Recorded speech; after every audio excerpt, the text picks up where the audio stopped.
সাদা দলের খেলোয়াড় রাকিবের নিয়ন্ত্রণে বল না না এলো ফেলো কেন যেন গুছিয়ে উঠতে পারছে না দুই দলে। ধীরে ধীরে তারা তাদের খেলা ফিরে আসবে দর্শকের প্রত্যাশা।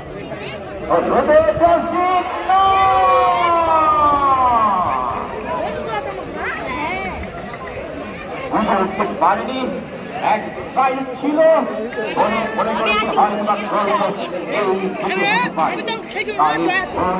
দৃষ্টিভঙ্গির কারণে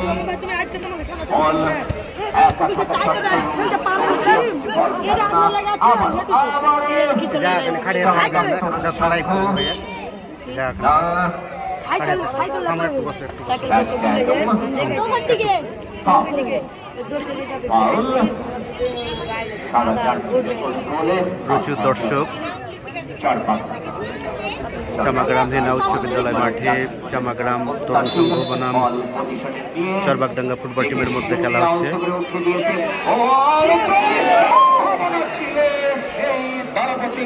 লিখনের পায়ে বল কিন্তু এসে গেল, বল চলে গেল পার পোস্টের অপর দিয়ে। সম্ভাবনা ছিল, এই সম্ভাবনাগুলোকে কাজে লাগাতে হবে। যদি সুযোগ সুবিধা যখন যেটি আসবে সেই সুযোগগুলোকে কাজে লাগাতে হবে।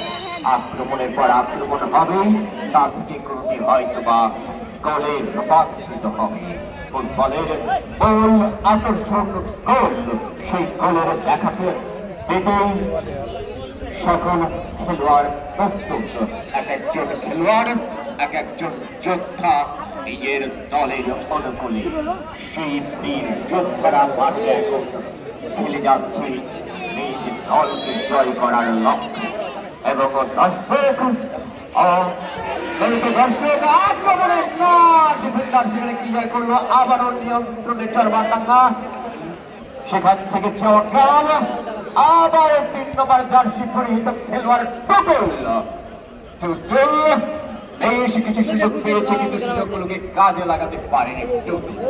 টুটুল থেকে চলে গেল বল, ধীরে তারই সঙ্গে 19 নম্বর জার্সি রাকিবের কাছে। রাকিব থেকে 8 এই তো এলোমেলো এইভাবেই তাদের বল এখনো সাদার কাছে আছে। দেখা যাক বল নিয়ন্ত্রণে দুটি দলে আপ্রাণ চেষ্টা করে যাচ্ছে। সাইড লাইনের বাই বল নিয়ন্ত্রণে চমৎকার আলতো করে খেলে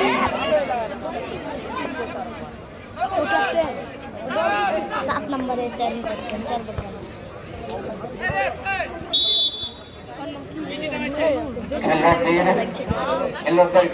বলছি আজকে খেলার মাঠে সেই গোল করতে পারবে তাদেরকেই নগদ অর্থ প্রদান করা হবে।